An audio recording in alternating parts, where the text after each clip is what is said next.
lahat. This Congressional Oversight Committee on the Official Development Assistance, or COCODA for short, is called to order. On the part of the Senate, let me welcome everyone to the Senate, and let me acknowledge the presence and welcome the co-chairperson of this Oversight Committee, Chairperson, former President Gloria Macapagal Arroyo.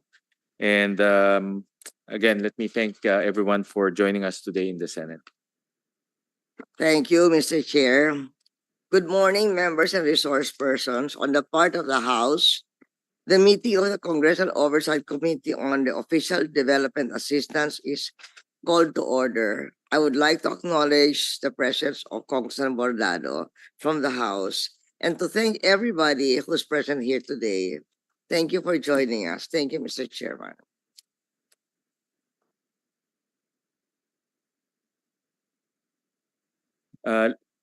Let me direct the Legislative Committee Secretary of the Senate panel to acknowledge our resource persons for today. Morning, Your Honors. For the public hearing of the Congressional Oversight Committee on the Official Development Assistance, or COCODA, we have the following resource persons. From BSP, or Bangko Sentral ng Pilipinas, we have Director Jodeth Nina Yung. From National Economic and Development Authority, we have Assistant Secretary Jonathan L. Uy and OIC Director Aldwin Urbina. From the Bureau of Treasury, we have Maria Nanette C. Diaz and Mr. Rod Julius C. Montibon. From the Department of Public Works and Highways, we have Undersecretary Emil K. Sadain and Director Ramon A. Ariola III. From the Department of Environment and Natural Resources, or DENR, we have Attorney Jonas R. Leones. From DILG, we have Mr. Miguel Tigler and Mr. Jethro P. De Castro. From the Governance Commission for Government-Owned or Controlled Corporations, we have Mr. John Arnold C. Talusan and Attorney Lourdes Lobiano Alviola. That will be all, Your Honors. Thank you, ComSec. This is the fourth hearing on the Congressional Oversight Committee on the Official Development Assistance. And this is actually one of the most active oversight committees of the Senate and the House. And during the last hearing, during the fourth hearing, we have pending items that we wish to discuss today. And we have written in the agenda 5 items to be discussed. And let me just enumerate it one by one. Number 1, case study on the Metro Manila flood control projects. Number 2, legislative proposals addressing the issues on official development assistance, or ODA. Number 3, accounting of the total foreign loan exposure of government financial institutions and government-owned and controlled corporations under compliance with the debt ceiling, considering that they are exempted from the 25% grant rule. Number 4, updates on the China-related ODA loans. And number 5, viability gap estimate on the South Long Haul project. So these are the items that we will be discussing today. Thank you, Mr. Chairman. Good morning, everyone. I join Senator Gatchalian in welcoming our guests here. Our last hearing was last year, late last year, and we had to attend to the budget, and then we had a long break. And so when we came back, we were very busy with a lot of other pending things. So that's why I'm glad that we're able to meet at last today. I'm glad to note that everything suggested in the last meeting are in today's agenda. The presentation on the Metro Manila flood management project should hopefully tell us how to increase project absorption or avoid the pitfalls that lead to low absorption. And in the last meeting, I remarked that GFIs and GOCCs should have a legal basis for exempting their loans from the 25% grant requirement. So I hope the presentation will mention that legal basis. And I also look forward to the rest of the presentations. So we invite our fellow congressman to raise the questions or concerns after each presentation. We should find solutions faster when we put our heads together. Thank you. Thank you, Madam Chairperson. To proceed with our discussion today, we have invited NEDA to present updates and the outputs that we have discussed during the last hearing, focusing on the 5 items on the agenda and also what our co-chairperson mentioned earlier. So we call on NEDA to make their presentation, and then we will open the floor for a Q&A session. Good morning, Madam Chair and Mr. Chair of the Congressional Oversight Committee on Official Development Assistance. I am Assistant Secretary Jonathan Uy on NEDA on behalf of the NEDA Secretary and the rest of NEDA management and staff. With regard to the 5 items that are to be covered in this particular meeting of the COCODA, we have requested the Department of Finance, Madam Chair, to address that question regarding the exemption of GOCCs and GFIs under the 25% debt ceiling. Hopefully, our colleagues from the DOF, if they arrive, and from BTR will be able to respond to that, Madam Chair. With regard to the viability gap of the South Long Haul, we also requested the Department of Transportation. Given that the ongoing detailed engineering design has still to be provided in terms of even preliminary results to the NEDA for purposes of establishing the viability gap, or as we understand it, the budget gap for this particular project. So that said, Madam Chair and Mr. Chair, we are prepared to present regarding the case study on the Metro Manila flood project, the legislative proposals addressing the issues on ODA, and an update of the China ODA to the Philippines. So thank you, and may we have our presentation on screen, Madam Chair, Mr. Chair.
of the Metro Manila flood control infrastructure.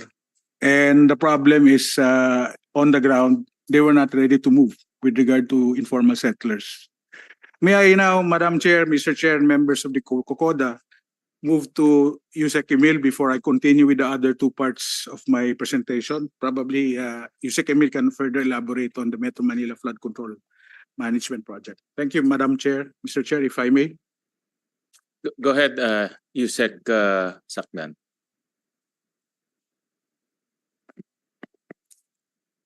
Good morning, co-chairs of the Congressional Oversight Committee on the ODA, the members of the committee, my colleagues in the government. Magandang umaga po. I have a presentation, Madam Chair. Kindly please plug in. The project Metro Manila Flood Management Project reduce flood risk in flood-prone areas of Metro Manila that will serve by the pumping stations and replace old pumps and with modern and more efficient and higher capacity projects. The project here, Madam Chair, Mr. Chair, came into effectivity of the loan sometime in March 2018. Then we proceeded with the procurement on the detailed design for about 1.5 years. And finally, we come up with the first procurement on the rehabilitations of 26 pumping stations for rehabilitations and about 4 for pumping stations for the constructions. The projects here actually went through a series of challenges, especially on the 2 years visit of COVID in 2020 to early 2022. But despite of the challenges, Madam Chair, Mr. Chair, the project went through as targeted. Next slide, please. In the restructuring that we have, that is shown here, we have here 26 pumping stations that are actually divided into 4 batches for procurement, of which 10 of these are already ongoing and 3 are completed, while 13 are actually in the procurement stage in 2024. And the remaining 4 projects for advertisement also this year. Following these projects, Mr. Chair, Madam Chair, the dredging works also, especially in those 8 pumping stations in the vicinity that has to be undertaken its dredging, are also in full swing of its constructions and the improvement of the facilities for the 13 locations. So these are actually, Madam Chair, Mr. Chair, the content of the whole component 1 that DPWH is working through in the Department of Public Works and Highways as a component of the DPWH. Next slide, please. There was a miscalculation, Madam Chair, Mr. Chair, about the previous December report where the absorptive capacity is reported at 0.04. But actually, the 0.04 repaired here is the absorptive, the overall work percentage accomplishment calculated by NEDA in the overall context of the project. But that was 4%, not 4%. As to the absorptive capacity of DPWH in December 2022, we have on record, Madam Chair, Mr. Chair, the absorptive capacity of the DPWH component is at 83.76%. And the December 2023 is actually at 87%. This one, this is 87% for 2023. But nevertheless, Madam Chair, the total allotment for the past 7 years since 2019 that the Department of Public Works has received is only 7.32 billion pesos out of the targeted release sana of 18.951. So we were able to consummate through the obligations of 87% as of December and with the disbursement rate of 63% as of this February 2024. For the flood control projects on the component 1, the overall accomplishment as of to date, February, is already at 31.82%, whereby 39 pumping stations are actually the subject of the implementations, of which 12 pumping stations are completed and 10 pumping stations ongoing. And on the componentry for the resettlement sites, out of the 600 ISF relocations, 261 were already relocated or equivalent to 43.50%. So the entire projects here, Madam Chair, Mr. Chair, is actually at 23.5 billion pesos all in all. You could see here that the breakdown on the total loan proceeds is at 5.54 and the total GOP of 1.78. This is actually the problems that we are also encountering, Madam Chair, that out of the 18.951 target, we only received 7.32 and we can only obligate as much as we wanted to a limited amount. That's why the report on the issues on the insufficient budgets came out as part of our justifications. And on the procurement, the initial procurement that was carried out actually was treated as a civil works procurement upon instructions of the World Bank as part of the guidelines. But in the restructuring, we shifted it to a supply contract, being that the large amount of the contracts is actually on the supplies of the electromechanical. So World Bank agreed to that, and that is actually where we were able to go and proceed with the implementations on the procurement. So we were able to catch up, Mr. Chair, Madam Chair, on that particular modality. Having said that, the disbursement can prop up actually towards higher than what is actually been seen in the February. No? In fact, this December 2024, we could target around 60% accomplishment on the shared DPWH component. The 2 years that were actually requested extension is actually for the completions of the 13 ongoing procurement, which will actually start the implementations on the second half of 2024 towards 2025 and 2026. So yun po ang mag-address why we need to have 2 years extension. But generally, we can cope up the entire 100% before the end of the time extensions in 2026 November. This is actually being validated now, Madam Chair, Mr. Chair, by NEDA in anticipations for the upcoming NEDA board meeting, technical board meeting towards the end of this month of March. So that's actually, Madam Chair, Mr. Chair, for the first item. I still have 2 more items, but my colleagues from NEDA would still have some early discussions on some particular items. Madam Chair, Mr. Chair, may we defer first to the committee whether you want to entertain questions on the Metro Manila flood management before we go to the general aspects.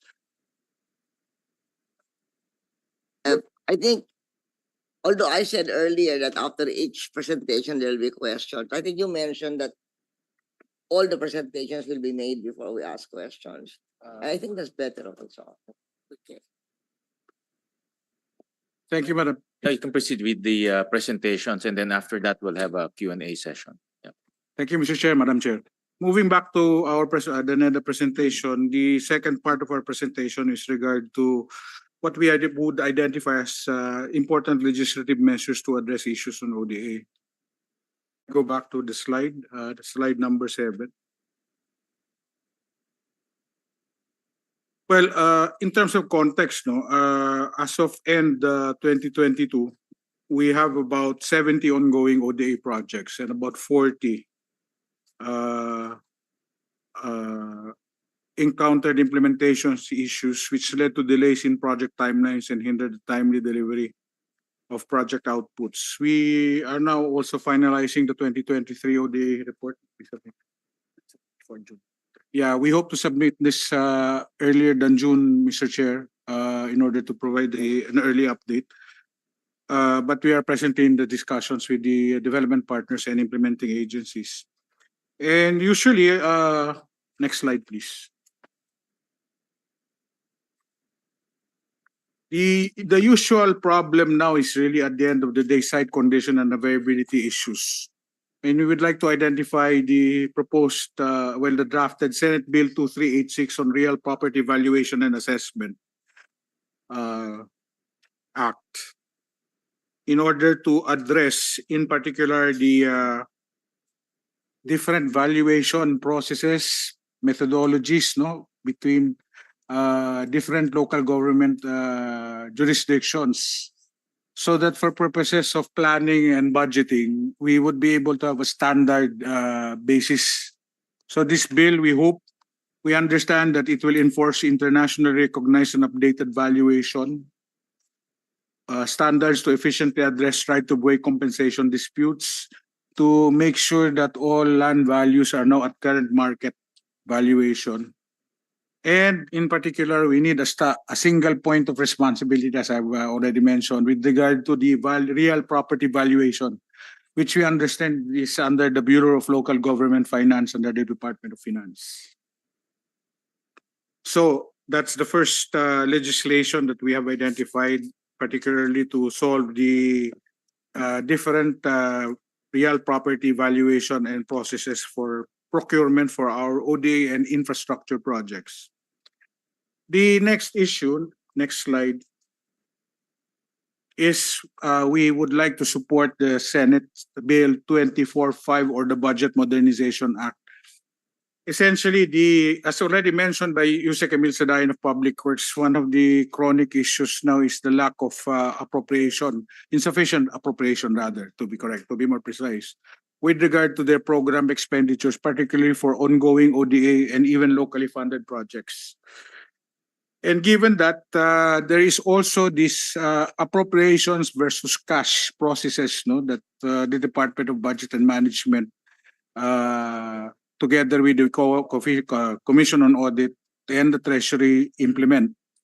And in particular, we'd like to highlight, Madam Chair, Mr. Chair, and members of COCODA, that given that ODA is actually already, for ongoing projects, is already available financing, technically speaking, it's cash available.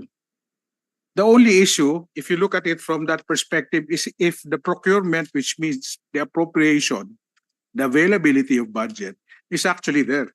The cash is there, but if the appropriations is insufficient, procurement cannot proceed totally, because procurement is based on appropriations or availability of cash of appropriations budget. So we have to reconcile this, and that's why we see that under this Budget Modernization Act, the cash budgeting system being propounded here will improve absorptive capacities, not only of ODA projects, but all of the locally funded projects of implementing agencies, provided that we have planned them out well. Second is the rigorous and extensive preparation of budget proposals to ensure prompt and comprehensive review by DBM. This is what I was talking about, that basically the annualized review of DBM is given a multi-year perspective, particularly if the projects will have to be implemented for more than one appropriation year. And disbursements are actually available over a period of fiscal periods. And finally, this is the most critical, we have to pursue the integrated financial management information system. This has been there, Madam Chair, as you remember, you have been espousing this when you're still president. In the early 2000s when digitalization was already in play. And we really have to complete this in terms of the effort through the Budget Modernization Act. Next slide.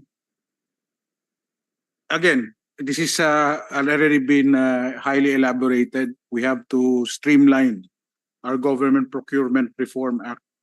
In particular, we have what we call supply side issues, when there are actually only a few who can qualify or are even interested.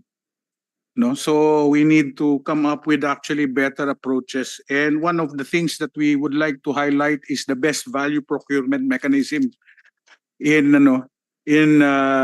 procurement reform. Instead of talking of price per se as the paramount value, we should be talking about actually what we would try to simplify, Madam Chair and Mr. Chair and members of the COCODA, come up with technical parameters for best value procurement beyond price. No, so we are talking about quality and availability. We can elaborate further when we get into that proposed legislation, Madam Chair, Mr. Chair, and Congressman Bondado, on this procurement together with DBM and GPPB. And we really need to capacitate our bureaucracy with regard to procurement. We cannot rely on changing procurement officers. In particular, that is an issue in terms of transparency and moral hazard if we have changing procurement officers. So therefore, we have to train a cadre of procurement people, not only at the national level, but also at the local government level. This is very critical, Madam Chair, Mr. Chair, and Congressman Bernardo, regarding this, the whole point about professionalizing the procurement service. And although this may be controversial to some, we would like to ask our good legislators to consider very well the policy of preferential use of domestically produced and manufactured goods. This is in particular for officially development assistance projects, very difficult. May I point out that normally for the NEDA, we go for ODA because we see comparative advantage of sourcing goods and expertise outside of the country. The technology involved is not available locally. So while we do recognize promoting domestic production and use of domestic goods and services, to the extent that we have already identified comparative advantage to official development assistance, foreign expertise and goods, we would like to seek the Senate and the House consideration of such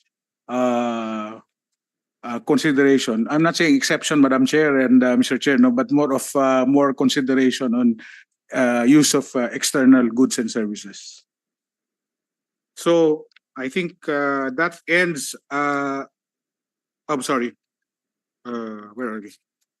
Yes, that ends our legislative recommendations for the ODA Act, apart from the amendment of the ODA Act as may be proposed, Mr. Chair. I have a third and final presentation, if I may continue, Mr. Chair, on the China.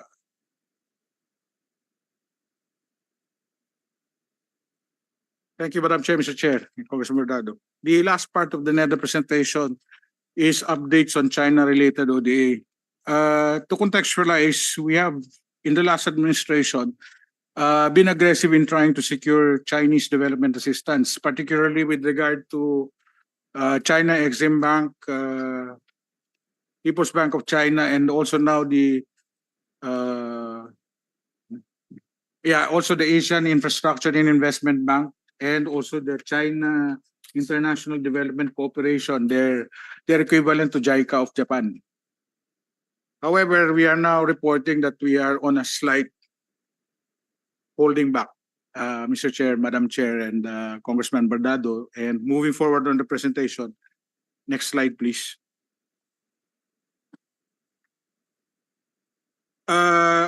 We have been able to get a commitment from the Chinese government so far of about $1.08 billion as of December 2023. And we have been able to complete several projects. The first one is the Chico River Pump Irrigation Project. We secured the support for the 4.5 billion peso cost in northern Luzon. And the project was completed about earlier than planned. Of course, December 2022, for the appreciation of the body, includes also loan closing dates, the closure of the financial effectiveness. No? So we were on schedule. We had completed about in June 25, 2022 to cover about 1,089.53 hectares of new service area under the project. Next slide. We were also able to complete with Public Works the Estrella Pantaleon Bridge construction project, which was a grant from the Chinese government. We completed this in September 2021. It's now being used, one of the bridges across Pasig River. Inaugurated and on July 29, September 17 completion, and open to traffic as of July 30, 2021. The project cost in terms of grant was about 5.79 billion in total.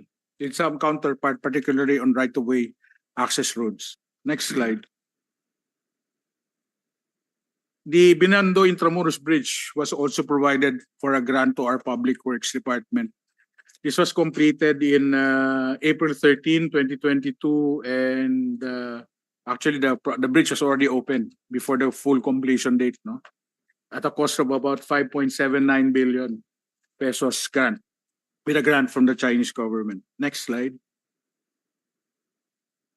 We also were able to secure for the rehabilitation of Marawi City some fire trucks, no? The project was only about 80 million pesos. 6 fire trucks for Marawi City in order to support the capacity, no, of the in the rehabilitation of fire protection capacity of Marawi City. So it's being utilized now by the Marawi Fire Station, Madam Chair, Mr. Chair, and Congressman Bernardo. Next slide, please. Now we have ongoing projects still under with China Development Assistance. Next slide. Next slide, please. Yeah, we have now the Philippine National Railway South Long Haul project. This is the project management consultancy. This is the detailed engineering design for the entire alignment. That's why, Madam Chair, we could not answer the question on the viability gap or budget gap because this is still ongoing. We expect it to complete only in August, but we are working with PNR and DOTR to fast track because we have to move forward now into the civil works, the right-of-way procurement, in order to plan ahead. So this is critical for us to be able to accelerate. I'm not sure whether DOTR is present to elaborate, but this is something we have been pushing a lot, Mr. Chair, Madam Chair. Madam Chairman. Congressman Bernardo is Yes, Madam Chairman. I tackled this issue during our last meeting there at the Batasan, and I was asking the resource persons whether this will be pursued or not. Because as early as 2018, the government has been telling us that the Philippine National Railway South Long Haul project will be completed as soon as possible. But up to now, we are talking about detailed engineering projects. Nasaan na ba tayo dito? ASEC. Mr. Madam Chair, Congressman Bernardo, right now, actually, on the part of NEDA and the Department of Finance, we are now also informally discussing with the Asian Development Bank whether they will be able to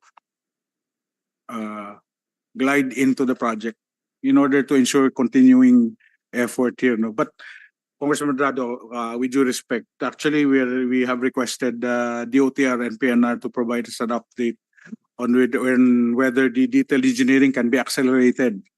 Now, Undersecretary... Madam Chairman, Mr. Chairman, there was this info, ASEC, regarding the possibility of getting another source of loans.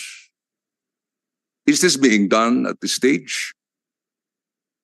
Mr. Chair, Madam Chair, Congressman Bernardo, that's actually what we are trying to work through behind, because basically the phasing in of possibly the Asian Development Bank into the project. So that, as I mentioned earlier, to quickly move forward on this project from the current in detailed engineering. Quickly move forward. Yes. What do you mean by that phrasing? If we can get actually very good estimates from the detailed engineering, we can move forward now to the next phase, which is approving the implementation itself. Because, Madam Chairman, we have been waiting.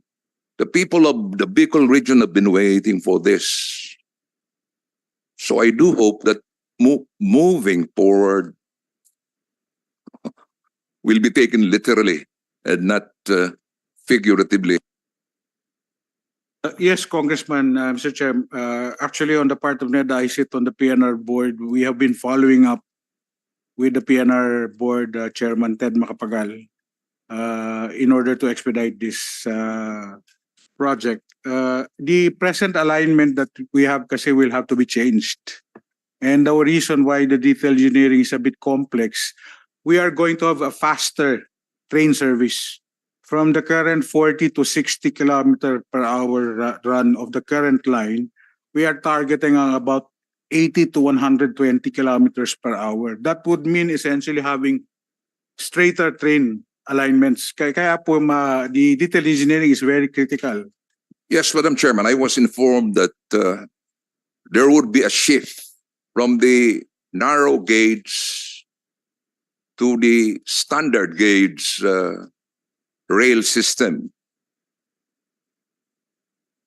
It's another technical aspect, but what I was referring to, Congressman Bernardo, Mr. Chair, and Madam Chair, is actually more straight alignments rather than existing meandering.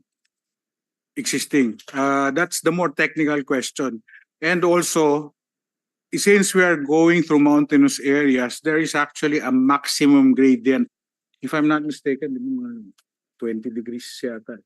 We cannot have more than 20 to 25 degrees gradient. Above that, the trains will not be able to move very efficiently. So this is part of the detail engineering design. By the Madam way- Chairman, By the way, may I add, actually in the PNR board, the existing line will still be used as spur lines for the, so actually we're getting a very good set of detail engineering, not only to come up with a faster rail from South Manila going to Bicol, but also coming up with better connections along the way. That's part of the detail engineering design, Congressman. We hope to see that. so Madam Chairman, given all these considerations, can you give us the possible date of completion of this project? With due respect, may we confer again with the OTR and PNR, Madam Chair, Mr. Chair, regarding this thing, particularly the OTR. The thing is, we really need to start working on the next phase, which is the implementation phase. So we'll have a better answer when we get back to you regarding this, as probably our homework for this committee. Thank you, Madam Chair. So, Congressman. Madam Chairman, at this stage, we are not yet sure whether we shall proceed with this project or not. We are a go. It's a question of how early we can move forward, Madam Chair, Mr. Chair. The detail engineering is very critical in order to make sure that it's implementable. That's the main point. And we will be efficient. Thank you, Asek. Thank you.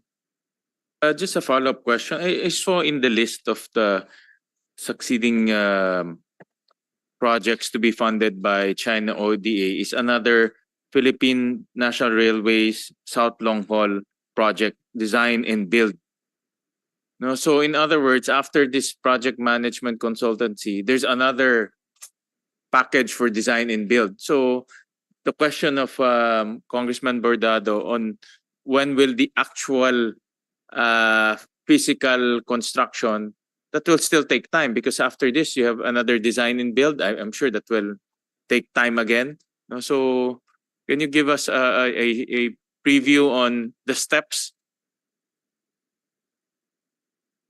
to reach the actual groundbreaking of the project?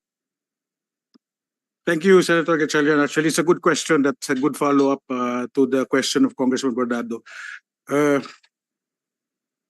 Actually, it's a bit confidential, yung information. Kasi you already mentioned that we are trying to look at private sector participation to leapfrog to the next step. And that's what we're discussing with ADB.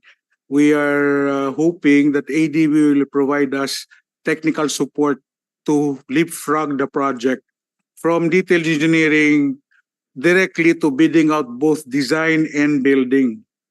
The problem really at the end of the day, Madam Chair, Mr. Chair, Congressman Bordado, the budget is still being finalized. We need to know whether in fact we can move forward to private sector. That's why I was saying it's a bit confidential, kasi we're not trying to signal the market too early regarding this, but to have better parameters. And also we're discussing with ADB technical assistance for that purpose. But if we were to able to get this under a design build, and by the way, in answer to your question, therefore directly with regard to Chinese ODA, the OTR has indicated that they are not going to pursue Chinese ODA for the next stage. That's why we are looking at ADB as a sliding in, whether it will be an ADB investment loan or probably technical assistance for design build. That's the orientation of the current Undersecretary for Rails, Mr. Jeremy Regino was also before being USEC for Rail, the PNR General Manager, no? Design build arrangements, as we were discussing in the PNR board. That's why I'm sorry, Madam Chair. It's not really confidential. We are still in the wraps, under the wraps, because there's a lot of considerations being made. We understand, well, personally I understand there are also some actually private sector interested to propose unsolicited proposal, but this is just from the grapevine that we're hearing. So we're trying to, well, kaya nga we have to get back to you on DOT and PNR, what will be the final solution. To be frank, actually the main problem we're facing in PNR board right now is the closure of the Manila section, no, to allow NSCR. So we're focusing now on the South Calamba to Naga alignment, making sure that it's alive. Anyway, that's actually an aside. I'm digressing a lot from the discussion, Mr. Chair and Madam Chair. No, so, but we therefore, in answer to the question, we are looking at coming up with a solution to leapfrog from detailed engineering to actually both designing and building at the same time, which is called the design build concept, which might involve private sector participation in order to accelerate. I hope that answers your question. Another Mr. Chair. follow-up question, Asek. I saw in this slide that the project cost is 14 billion. So just for project management consultancy alone is 14 billion. Tama ba? Yes, Mr. Chair, that was the approved project cost in the last administration. But we're not talking about engineering pa, no? Detailed engineering. We're not talking about that. This is only for project management consultancy. This is detailed engineering, basically. This is detailed engineering already. This will include also parcellary surveys, hydrological, geohydrological studies. Yusek Emil is the expert here. Alignment studies, no. Basically, the whole point is to ensure that we have a fast and efficient train. And you mentioned earlier that the succeeding consultants will be. I think the decision of the OTR is to cancel Chinese ODA in relation to this project. So the succeeding consultants will be either ADB or non-Chinese. Will they continue whatever the project management consultancy have started? Because we don't want a scenario wherein they will start all over again, no? So that itong 14 billion will be wasted. Do we have that assurance that it will be continued and used? That is, Mr. Chair, that is actually what we expect the OTR to NPNR to work through. That the results of this current project management consultancy, we can actually have a very strong basis towards design build procurement already in the next phase. Okay. So the test of the pudding will therefore be the final proposition coming from this, which we hope with further ADB, actually technical assistance, it's not alone.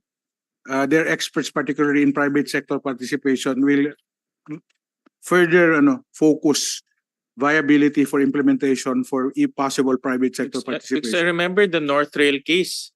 It was initially by a Chinese Spanish nga, sabi ni ma'am, Spanish, then naging Chinese. And remember, I was a mayor that time na eh. When the Chinese were already doing a lot of groundwork, they already have a design. In fact, they started doing some earth moving already. And then the Japanese came and they started all over from scratch, no? So my point there is I remember we contracted already a portion of the Chinese loan. And then after that, we had to start all over again. So we don't want a scenario in this case, no, in this South Long Haul project, because obviously we already paid 14 billion for that particular project. No, so just be mindful of that, ASEC, no, because sayang yung pera. No? Mr. Chair, of course, we share the same concern in NEDA with regard to efficient use of the resources that the Congress provides, particularly with ODA. We know that at the end of the day, regardless of being Chinese, actually the results of the engineering is actually competitively defined, no, that can apply to ano. But then the nuancing to design build may be something that we also need to work with the Asian Development Bank or even International Finance Corporation. These are the things that DOTR and PNR are still working through. And they are coordinating with DEDA and DOF accordingly on this matter. Madam Chairman, yeah. Are you telling us, ASEC, that the detailed engineering and alignment studies will be completed by 2027?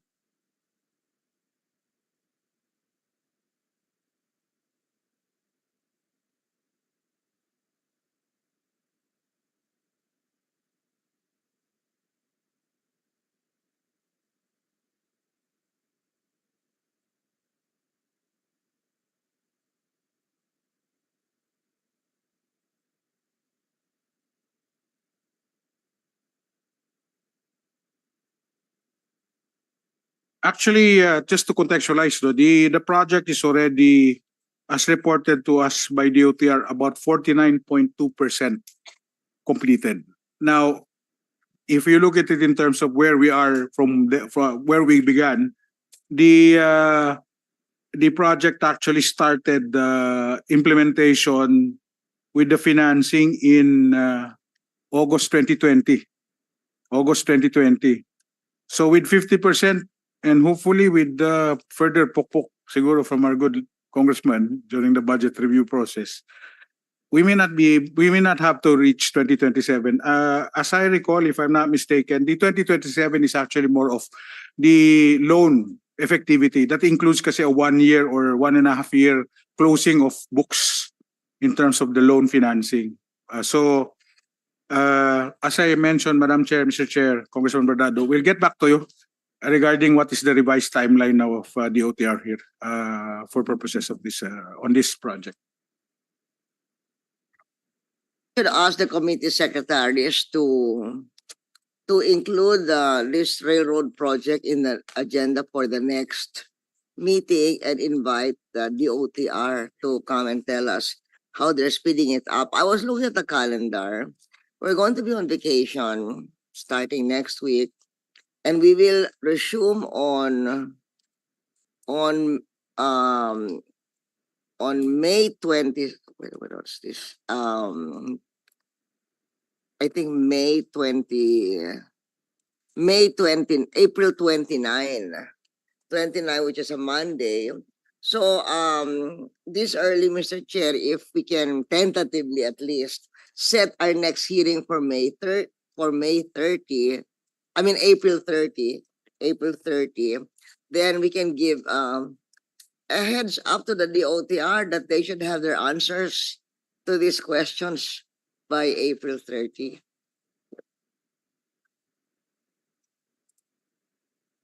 Yeah. So are you done with all your presentations? Well, there are just a few more slides, Mr. Chair, Madam Chair. Let's breeze through it quickly so we can also cover some of the items on the agenda. The on the next slide, the new Centennial Water Source Kaliwa Dam. This is under MWSS. We started this in November 2019, and we still have to move forward very quickly here, about 22.74% against the target 68.96 physical accomplishment. Basically, the incumbent was on the NCIP rules, indigenous people, since this involved a lot of some indigenous peoples, Dumagat and I'm sorry, I can't. In Quezon and Rizal. So next slide.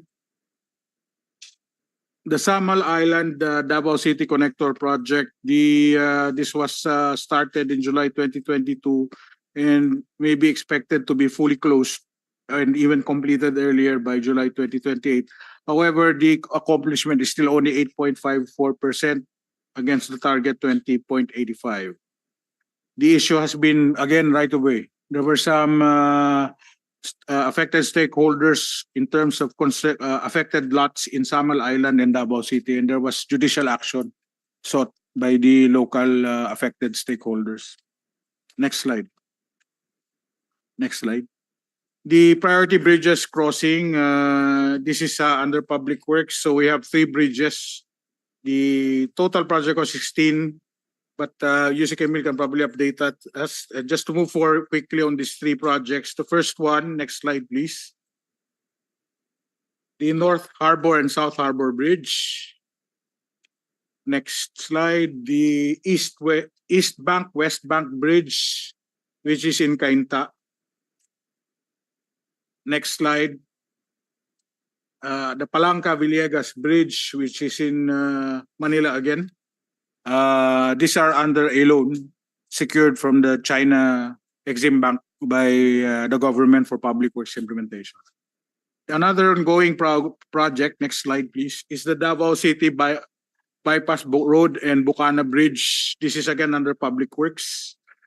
The project has been started with the notice to proceed on the Bukana Bridge on November 17, 2023. Next slide.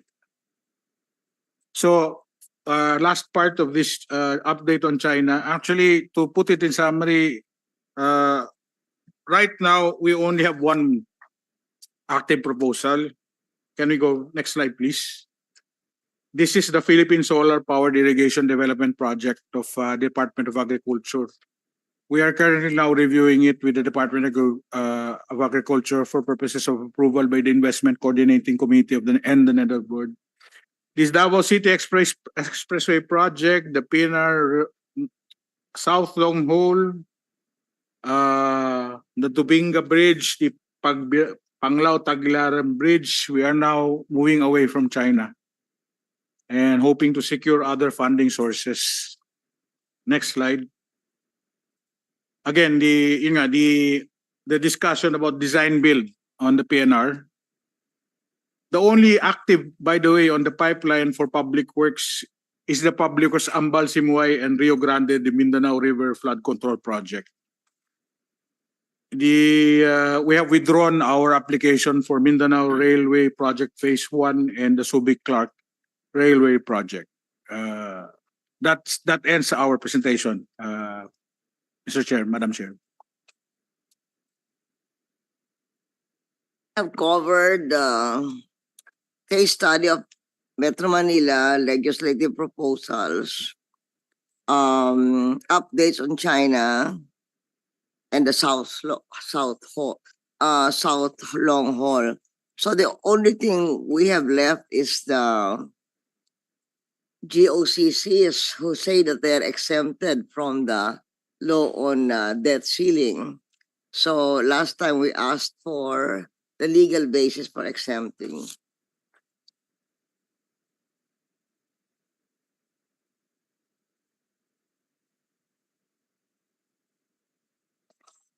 It's going to be under the GCG. Who's going to answer? Good morning, Madam Chair. Good morning, Mr. Chair, members of the COCODA, and fellow government employees.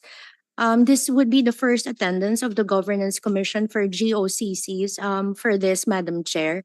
And our commitment would be to undertake the legal basis of that.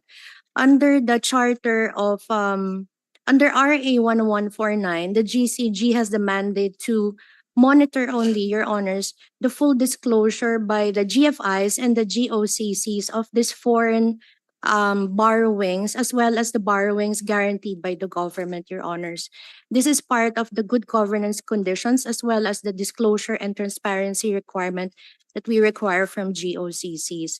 And so far as the legal basis of this, Your Honor, the there is no official statement yet that would be coming from our principals, Your Honor, and we would have to confer with them. So as of now, there is no legal basis you can present for being exempted. So therefore, unless you come up with a legal basis, we will go by that, because having authored this law that we are overseeing, to my recollection, everybody was included. So we will ask who is monitored, DOF. We Madam will have Chair, to ask DOF to include the GOCCs in monitoring compliance with this law. we have prepared a presentation, Madam Okay. Chair.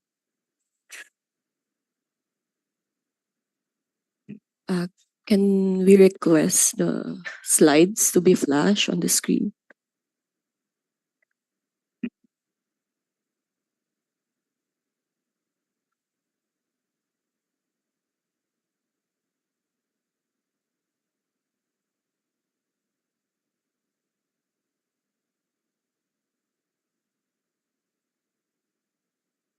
Good morning, Madam Chair, Mr. Chair. I'll be presenting on the foreign loan exposure of government-owned and controlled corporations and government financial institutions in relation to the debt ceiling. Let me start first with the debt ceiling under RA 4860 as amended, or the Foreign Borrowings Act. So under Section 2 of, next slide please. Under Section 2 of RA 4860 as amended, in relation to Section 1 of the same law pertaining to the President's authority to contract loans in behalf of the Republic, the debt ceiling would be $10 billion, Madam Chair. Exempted or excluded from this limit are the official development assistance that we are contracting under RA number 8182, or the ODA law, which meets the following criteria po. First, it should be administered with objectives of promoting sustainable social and economic development and welfare of the Philippines. Second, it should be contracted with governments of foreign countries with whom the Philippines has diplomatic trade relations or bilateral agreements, or which are members of the United Nations, their agencies, and international or multilateral lending institutions. Third, there should be no available comparable financial instruments in the capital market. Then fourth, the grant element should be at least 25%. Then fifth, the weighted average of all the grant element of all ODA at any time shall not be less than 40%. And last, in no case shall be the interest rate on the loan or loan component exceed 7%. Next slide, please.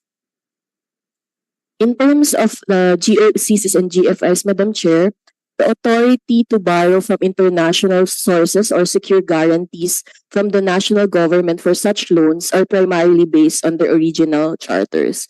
For example, with the Land Bank of the Philippines, it's under Section 74 of RA number 3844. For LUA, it's in the Section 73, Presidential Decree number 768. For the MOAs, it's Section 5 of the Presidential Decree number 1406, further amending RA number 6243.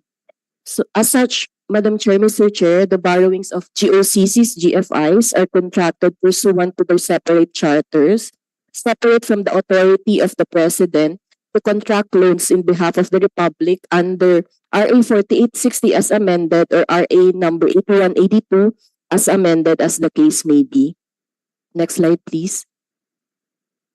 If necessary, GOCC GFI's loans may be guaranteed and by the national government under Section 3 of RA number 4860, which authorized the President to guarantee foreign loans extended directly to GOCC's GFIs or bonds for sale in international markets issued by GOCCs and GFIs. The total amount that can be guaranteed po is $7.5 billion, or its equivalent. Next slide, please.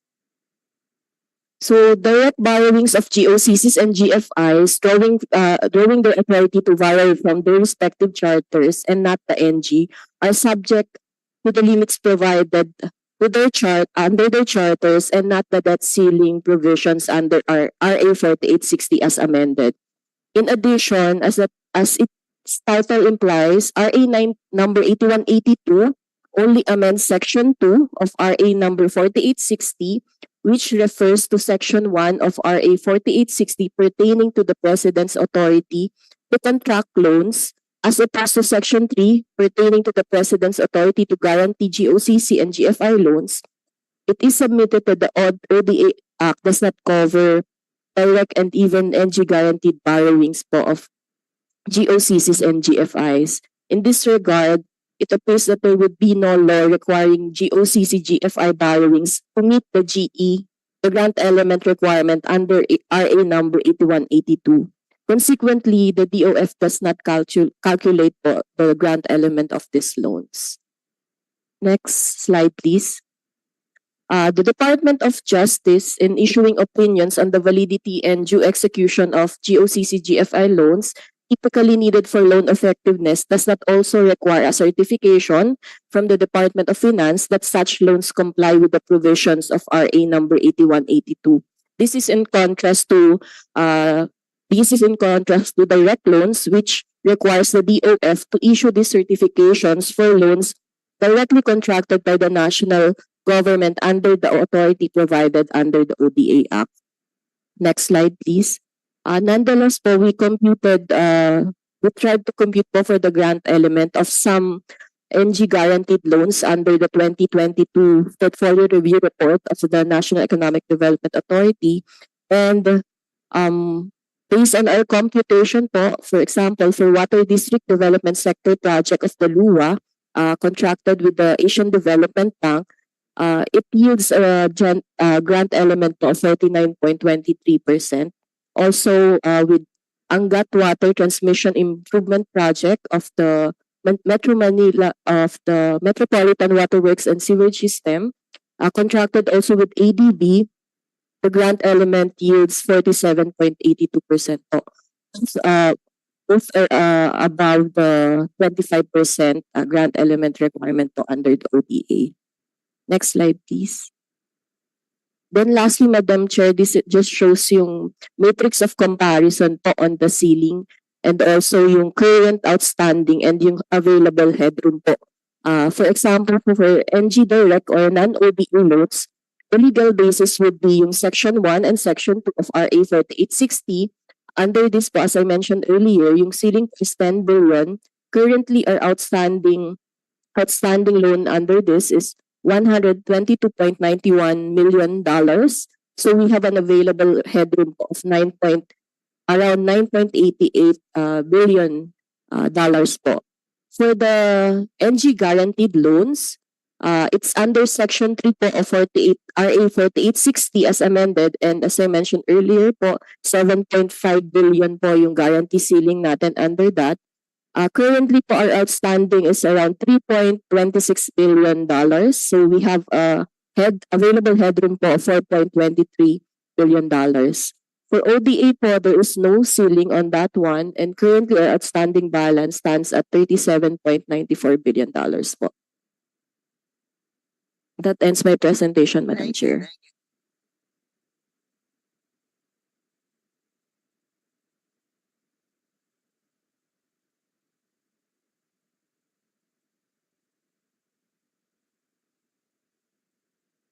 On the case study on the metro, your problem is the resettlement. The resettlement.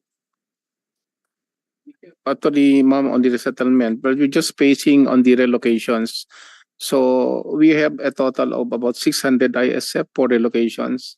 About 261 already were relocated. So it will come at a time, ma'am, where the needs for the resettlement has to be carried out in time for the civil works to work on.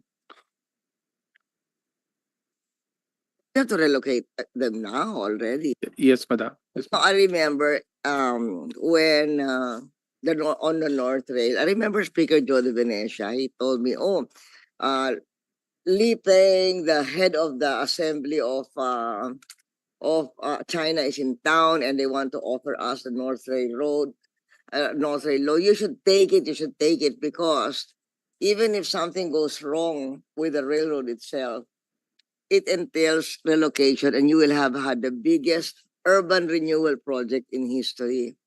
So by that time, then later Noli de Castro became my vice president and head of HUDSI. He relocated 10,000 families. So it's the biggest urban renewal project in history, and most of them were in-house relocation. I'm sure Sherwin knows about this. Most of them were in-city relocation. So it can be done. He's done it, but maybe you shouldn't wait. I mean, you shouldn't say we'll do it in time for the civil works, because we don't know the way we're going. We don't know when the civil works will happen. So I think you 69, you should start doing the relocation. Yes, ma'am. Yes, Madam Chair. Opo. Have a report on the relocation. Yes, in the ma'am. On the next next COCODA meeting, ma'am. proposals addressing the issues on ODA. They're all Senate bills, and then one bill hasn't been filed.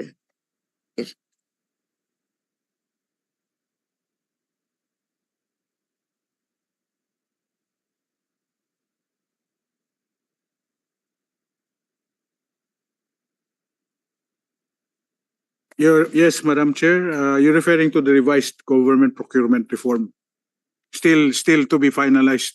Yeah, we are involved in several versions. There's an executive, there's one also being proposed at the House and even in the Senate.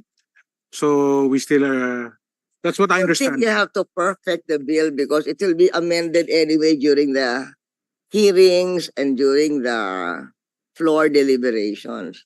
So you can just send us a copy of any draft, and it will go through the process you're undergoing now in the chambers. Yes, Madam Chair. Actually now, I now recall that actually it's the DBM with the Government Policy Procurement Board. We are also member, where the effort of the executive is being consolidated. We will check when, if I may submit, Mr. Chair, Madam Chair, we can also ask if you want to discuss this further in detail here, to invite the GPPB. Need a further discussion. Give us any draft. Okay, we will. Any draft, and we will file it, and what you're discussing that will be discussed again anyway in the chambers, the two chambers. Yes, Madam Chair, we will get back to you regarding where we are on this Of the accounting of the total foreign loan exposure, explained very well by the DOF. Thank you.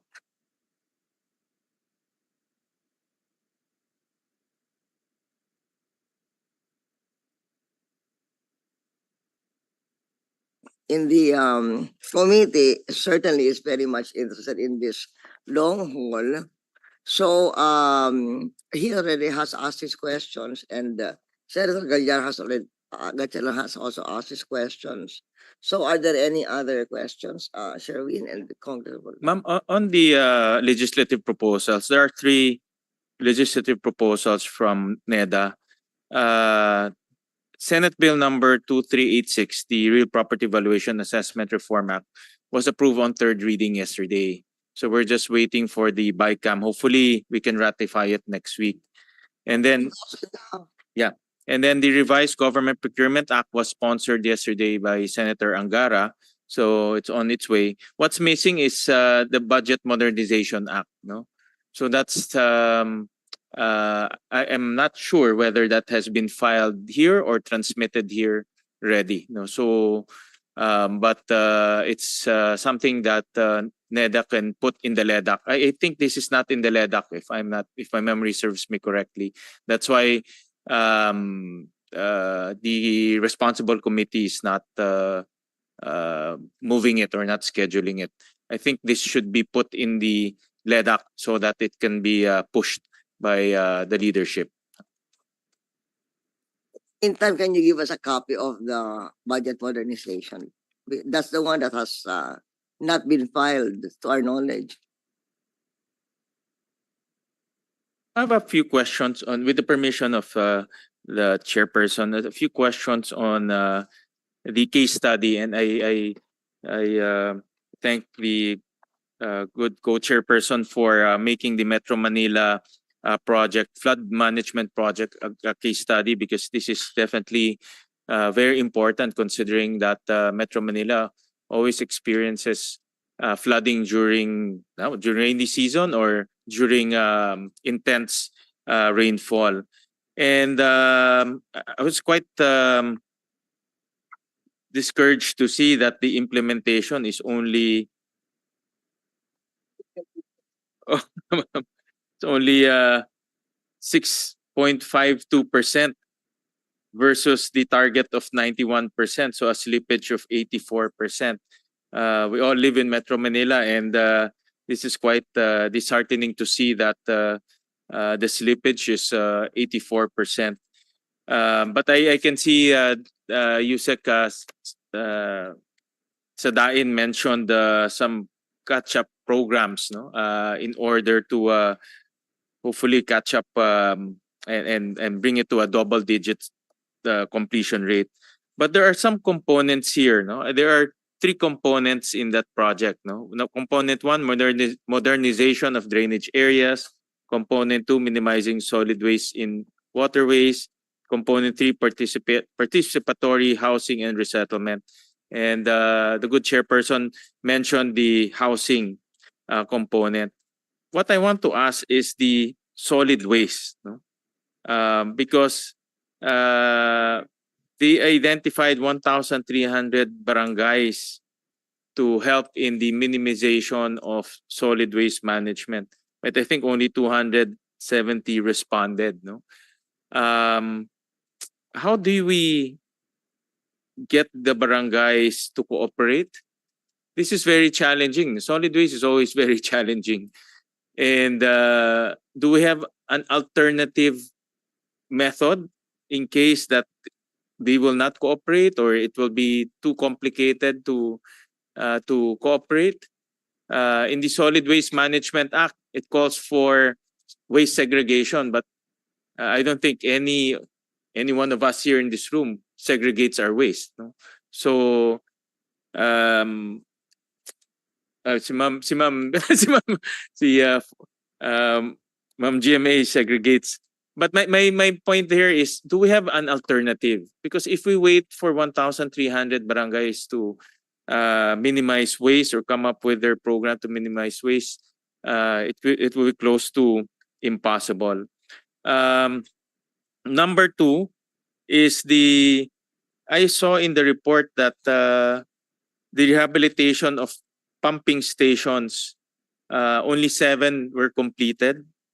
And the new pumping station, 20, the target of 20, none of it were completed. So what seems to be the problem of the pumping stations? Because this is a key component for flood control.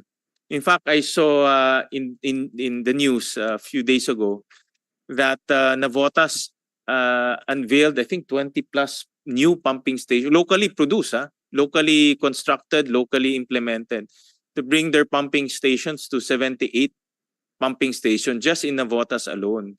So my point there is, if they can, a local government can implement pumping station right away, what seems to be the bottleneck on implementing pumping stations related to this project? So 2 questions, Yusek. Number 1 is the solid waste component, because I believe that the solid waste is, let's minimize waste so that the waterways will be cleared and the pumping station will not be damaged, by this solid waste. And then number 2, the implementation of the pumping stations. Thank you, Mr. Chair. The component 2, which is the solid waste management, Mr. Chair, Madam Chair, is actually the component of the MMDA. So our components with DPWH is actually in the component 1 and component 3, and shared for component 4. For component 1, we were able to recover back through the structurings of the target settings and the timelines on the procurement. for procurement one, component one, we have actually 30 targets pumping stations. 3 of these already, Mr. Chair, Madam Chair, were already completed. Then 10 pumping stations are actually ongoing and due for completions within the year. And there are 13 more which is actually in the procurement stage, which can also be started on the second half of this year, and about 4 for the advertisement.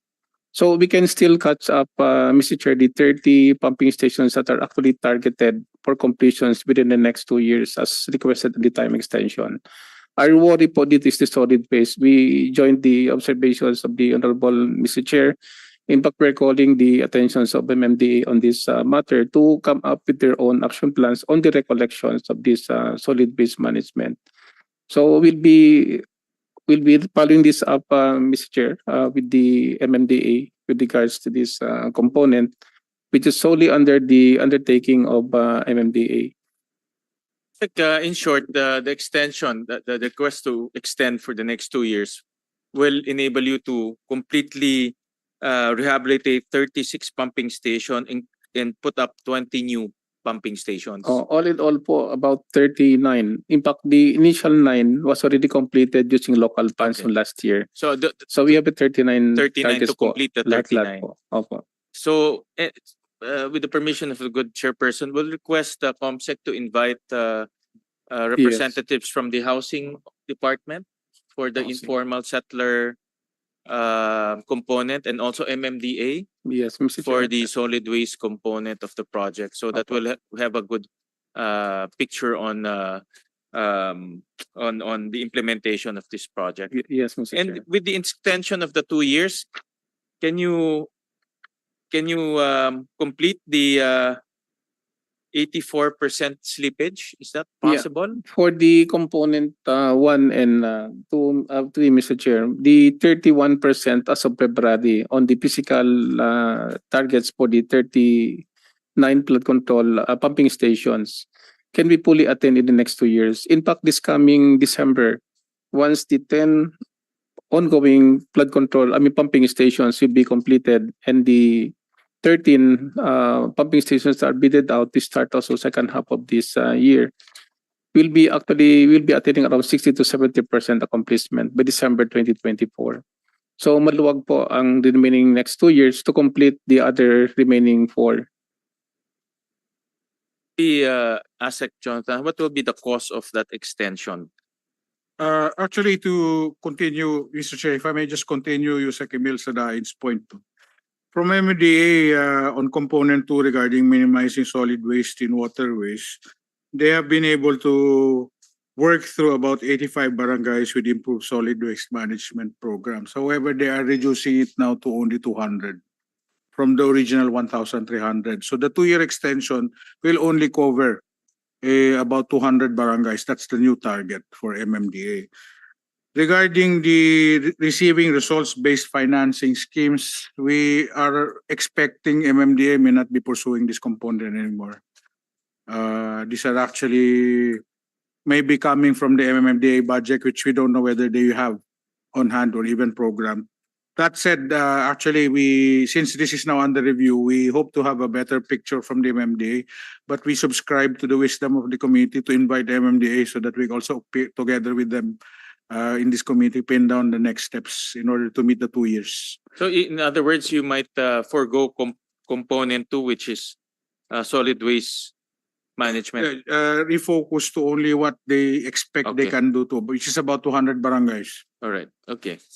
And we'll just request from ASEC, of course, with the coordination with the other departments, to submit to us a catch-up plan in relation to this project, so that we'll see a concerted effort on how to catch up in the next 2 years. And then, what's the cost of the extension? Is there any financial cost from the funders? They will just extend it, and or are they going to charge us? I'm sure may financing cost yan, no? Because the additional 2 years you have to pay additional interest or addition. Is there a penalty? Is there a penalty to extend? for this particular project? Sir, we'll check if there's yung commitment fee lang po. If there's commitment fee, that would be the additional cost. Pero if there's none, then wala po, sir. Most ODA may commitment fee yan. Correct? Yes, sir. Pero there's a time po ng yung World Bank walang commitment fee. But recent loans po, there's commitment fee already at 0.25 bips po. Okay. And then when you extend, When we extend, sir, given that there's undisbursed funds, it will be additional cost po. 0.25 bips on the undisbursed. okay. Just give us a computation on Yes, sir. that Apo. for the next hearing. We're scheduled to hear April, when you come back, April 30. April 30. Copy po, sir. And Asek, I saw in your presentation, no, some of these bridges funded by the China ODA, like for example, the Pasig Marikina River and Mangahan Floodway Bridge, Pasig Marikina, maraming component to, no? May East-West Bank Bridge 2, may North Harbor South. These are all funded already. Tama? These Yeah. are tama ba? Four Mr. Chair, bridges? Yeah, this is actually funded at 16.03 billion pesos. Okay. These are 4 bridges? 3 bridges. 3 Mr. bridges. Chair. Okay. Yeah. 3 bridges. Design and build contract po siya. Okay. And then the Davao Coastal Bypass Road project included Bukana Bridge. So we're talking about 4 bridges already funded. Yes. Close name financial Flooded. Funded po. portion. Yeah. Yes po. Okay. All right. So it's just a matter of implementing. Yes, Mr. Okay. Chair. All right.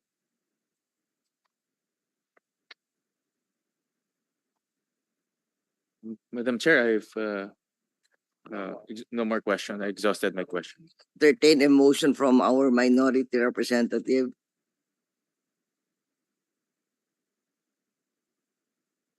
Very much to everybody. So, in behalf of the House, this hearing is adjourned. Part of the Senate, this Oversight Committee hearing is hereby adjourned. Thank you, Madam Chair, Mr. Chair.